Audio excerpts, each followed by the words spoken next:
ایک معروف عالم دین تھے، وہ بڑے صوفیاء کے خلاف رہتے تھے۔ ایک دن انہوں نے حضرت بشر الحافی کو دیکھا، وہ بشر الحافی کو جمعہ کے دن مسجد میں نماز پڑھتے دیکھا۔ وہ باہر دیکھا، پھر تیزی سے فرائض پڑھ کر وہ دوڑے مسجد سے باہر نکلے۔ اب وہ بندہ کہنے لگا یہ عجیب اللہ والا ہے، یعنی اس سے 5 منٹ اور سنتیں بھی پڑھنے کا انتظار نہیں ہوا اس مسجد میں، اور دوڑا نکلا آیا ہے، یہ کیسا اللہ والا ہے؟ وہ کہنے لگا اب تو میں اس کا پیچھا کر کے جہاں موقع ملے گا اس کو سناؤں گا۔ تو وہ بشر حافی کے پیچھے دوڑے، وہ تیزی سے گئے ایک ریسٹورانٹ پر، اس دور میں جو تھا ادھر گئے، تو 1 درہم کا سالن لیا۔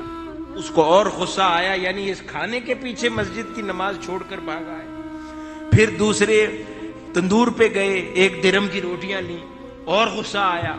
پھر ایک اور ریسٹورانٹ پہ گئے، وہاں حلوائی سے میٹھا لیا، اور غصہ آیا کہ یعنی یہ اتنا، یعنی 3 کورس میل نماز چھوڑ کے اس طرف دوڑا چلا جا رہا ہے۔ سوچا اب یہ کہیں بیٹھ کے کھائیں گے تو ان کو سناؤں گا، ان کے کھانے کو بدمزہ کروں گا۔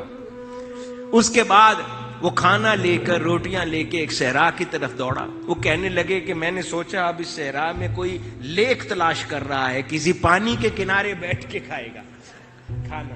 تو چلتے چلتے چلتے صحرا میں لمبا سفر طے کیا، ایک اور مسجد میں دیکھا، انٹر ہو گئے۔ وہ پیچھے گیا، اس مسجد میں گیا، ایک معذور شخص جس کے ہاتھ بھی نہیں ہلتے تھے اور اس کے منہ سے رالیں ٹپک رہی تھی، اور وہ اپنے ہاتھ سے اس کو صاف بھی نہیں کر پاتا تھا، اور وہ فی الفور اس کے پاس جا کر بیٹھے، اپنی قمیض سے، کپڑے سے اس کے ہونٹ صاف کیے، رالیں صاف کی، اور اپنے ہاتھ سے اس کو بٹھا کر کھانا کھلاتے رہے، اس کو سیر کر کے کھانا کھلایا، اور اس کے بعد پھر وہاں سے لوٹ آئے۔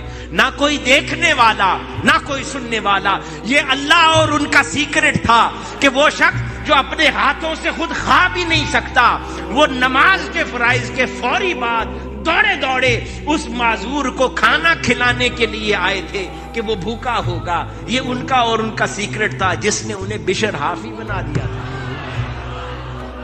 وہ کہتا ہے اس دن کے بعد میں نے صوفیاء کی مخالفت ختم کر دی۔